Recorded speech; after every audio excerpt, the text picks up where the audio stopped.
Building हादसे से एक और अपडेट हमें मिल रहा है। सपा विधायक रविदास मेहरोत्रा ने भी अब आरोप लगाए। सपा प्रवक्ता की मां और पत्नी की मौत को लेकर यह आरोप है, मलबे से निकालने में देरी की वजह से मौत हुई है। जो भी दोषी हैं उस पर कार्रवाई कड़ी हो। सपा हादसे के पीड़ितों के साथ हैं। रविदास मेहरोत्रा का यह बयान सामने आया है। देखिए, सपा प्रवक्ता की मां और पत्नी की इस हादसे में जान चली गई और जिसके बाद आप लगातार देख रहे हैं कि विरोध अब किया जा रहा है। ये आरोप लगाए जा रहे हैं कि रेस्क्यू ऑपरेशन करने में देरी हुई है। अपार्टमेंट के मलबे में फंसी सपा के राष्ट्रीय प्रवक्ता की मां और पत्नी की मौत हो चुकी है। दुखद घटना। लंबे ऑपरेशन के बाद इसकी सूचना मिली। हमारे साथ समाजवादी पार्टी के विधायक रविदास मेहरोत्रा हैं, अरमान खान हैं, जो ये सूचना सुनकर, दुखद खबर सुनकर यहाँ पर पहुंचे हैं। सर, आज इतने लंबे ऑपरेशन के बाद आखिर जब सुबह दोनों को निकाला गया तो उनकी जो सांसें थी वो थम चुकी थी, क्या कहेंगे? समाजवादी पार्टी के राष्ट्रीय प्रवक्ता हैदर अब्बास साहब की मां बेगम अमीर अब्बास और उनकी पत्नी का देहांत हो गया है। सुबह उनको निकाला गया। हम लोग रात से ये बात कह रहे थे कि अगर रात में मलबे के अंदर से वो निकल आएंगे तो वो जिंदा बच जाएंगे। जब वो लोग यहाँ से निकाले गए थे, अस्पताल में उनकी सांसें चल रही थीं, वो आईसीयू में एडमिट हुई। विधायक अरमान खान भी समाजवादी पार्टी के हमारे साथ हैं। सर, क्या कहेंगे? देखिए, इस दर्दनाक हादसे में जिनकी भी मृत्यु हुई है, जो भी इंतकाल फरमाए हैं, हमारी पार्टी के प्रवक्ता जो अब्बास हैदर साहब थे, उनकी माताजी का और उनकी पत्नी का अभी भी इंतकाल की सूचना प्राप्त हुई है। निश्चित तौर पे ये एक दर्दनाक हादसा है और हम लोग जो मृतक हैं उनके प्रति अपनी संवेदना व्यक्त करते हैं। हम लोग पूरी समाजवादी पार्टी इस दुख की घड़ी में उनके साथ में है। समाजवादी पार्टी के दो विधायक यहाँ पहुंचे हैं। चूंकि जो राष्ट्रीय प्रवक्ता हैं, उनकी पत्नी और मां की निधन हो चुका है, डेथ हो चुकी है, वो दोनों सांत्वना देने के लिए पहुंचे हैं, अपने जो सपोर्ट है उसके लिए पहुंचे हैं। और साथ में ये भी कहना है कि अगर दोषी समाजवादी पार्टी के विधायक हैं शाहिद मंजूर या उनका बेटा नवाजिश, अगर वो दोषी हैं तो नियमानुसार जो कार्रवाई होनी चाहिए वो कार्रवाई की जाए। कैमरा सहयोगी पंकज निकम के साथ विवेक त्रिपाठी, एबीपी गंगा, लखनऊ। अब्बास हैदर की मां और पत्नी की मौत पर अखिलेश यादव ने दुख जाहिर किया है। उन्होंने ट्वीट किया, दुख जताया, लिखा कि समाजवादी पार्टी के प्रवक्ता श्री अब्बास हैदर जी की माताजी बेगम हैदर जी और पत्नी उज़्मा अब्बास जी का निधन अत्यंत दुखद। ईश्वर दिवंगत आत्माओं को शांति दे। शोक संतप्त परिजनों के प्रति मेरी गहरी संवेदनाएं, भावभीनी श्रद्धांजलि। ये ट्वीट किया अखिलेश यादव ने, दुख जाहिर किया है। देखिए, दुख की घड़ी है। अब सपा प्रवक्ता अब्बास हैदर, जिनकी मां और पत्नी की जान चली गई इस दुखद हादसे में, और इस पर दुख जाहिर किया है अखिलेश यादव ने। देखिए, गाजियाबाद में कई जर्जर इमारतें हैं और इसमें से एक है तुलसी निकेतन इलाका, जो कि डेंजरस जोन में है।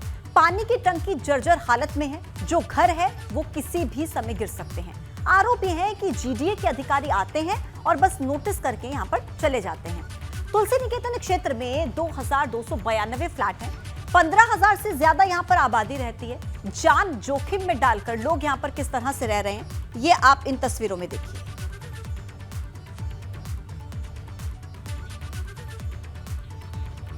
तो देखिए, गाजियाबाद में हादसे को दावत देती ये इमारतें आप इन तस्वीरों के जरिए समझिए। कई इमारतें ऐसी हैं जो गिरने की कगार पर हैं और इसी खबर पर अपडेट दे रहे हैं मेरे सहयोगी शक्ति इस वक्त हमारे साथ जुड़ गए। शक्ति, अभी एक हादसा तो हमारे सामने है, रेस्क्यू ऑपरेशन भी पूरा नहीं हुआ। गाजियाबाद से ये ऐसी तस्वीरें और चिंता को बढ़ाती हैं। देखिए, बिल्कुल ऐसा नहीं कि गाजियाबाद में कभी ऐसा हादसा नहीं हुआ। गाजियाबाद में ऐसे 2 हादसे सामने आ चुके हैं जहाँ पर 2 इमारतें, जो बड़ी बड़ी अपार्टमेंट भर भरा के ताश के पत्तों की तरह ठीक ऐसे ही गिर गए थे जैसे कि लखनऊ में ये बिल्डिंग गिरी है। इसी तरीके से अगर गाजियाबाद की बात की जाए तो गाजियाबाद के ये जो तस्वीर है गाजियाबाद के तुलसी निकेतन क्षेत्र की, जहां पर 2290 फ्लैट हैं।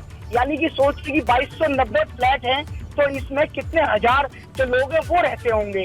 वहीं जो प्रशासन की बात की जाए, गाजियाबाद विकास प्राधिकरण की बात की जाए तो 10 नोटिस भी यहाँ पर चिपका चुका है कि इसे खाली कर दीजिए, यहाँ से चले जाइए या कहीं और आपको शिफ्ट कर देते हैं। लेकिन शिफ्ट करने की एक शर्त ये भी रखी जाती है, जो लोग हैं वो वहाँ से हटने का नाम लेते, वो ये कहते हैं कि हमें शिफ्ट कहाँ करेंगे आप ये बताइए, क्योंकि हम ये दिल्ली के बॉर्डर पर हैं।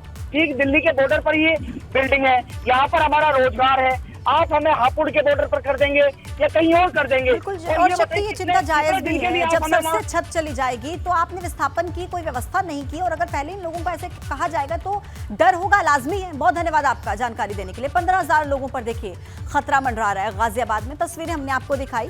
और ऐसे जो ये अलाया अपार्टमेंट है ना, ये केवल लखनऊ में, गाजियाबाद में नहीं है, ये आगरा में भी है।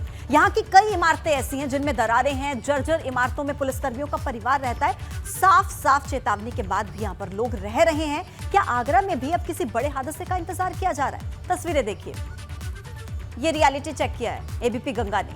आदेश के बाद भी बिल्डिंग खाली नहीं की गई क्योंकि लोगों को डर है कि हम कहां जाएंगे अगर बिल्डिंग खाली कर दी तो। आप भवन देख रहे हैं, इसमें तमाम पुलिसकर्मी रहते हैं और ये पुलिस क्लब इसे कहा जाता है। और आप देख सकते हैं किस तरह से कितने बुरी हालत में ये तमाम जो घर हैं, जो अपार्टमेंट्स हैं, वो आपको नज़र आ रहे हैं। लोहे की जो सरिया है वो निकल रही है, छज्जे पूरी तरह से गिरासू हालत में हैं। इसके साथ ही जो प्लास्टर है वो उखड़ा पड़ा हुआ है। और सबसे बड़ी गौर करने वाली बात यह है कि इसको जो पुलिस की जो पुलिस लाइन की तरफ से इसको कंडम भी घोषित कर दिया गया। बाकायदा एक नोटिस बोर्ड यहाँ एक ब्लैक कलर में यहाँ अंकित नज़र आ रहा है पूरी तरह से, जिसमें लिखा है कि अनहोनी होने पर आप स्वयं जिम्मेदार होंगे। लेकिन फिर भी तमाम जो पुलिसकर्मी हैं यहाँ रह रहे हैं। काफ़ी पुरानी ये बिल्डिंग है। तो ऐसे में सवाल ये उठता है कि आखिर उस दिन का इंतज़ार किया जा रहा है जिस दिन कोई हादसा होगा।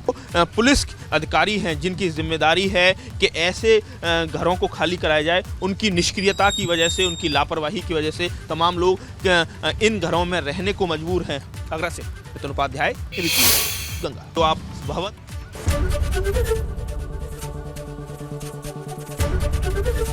एबीपी गंगा, खबर आपकी, जुबान आपकी।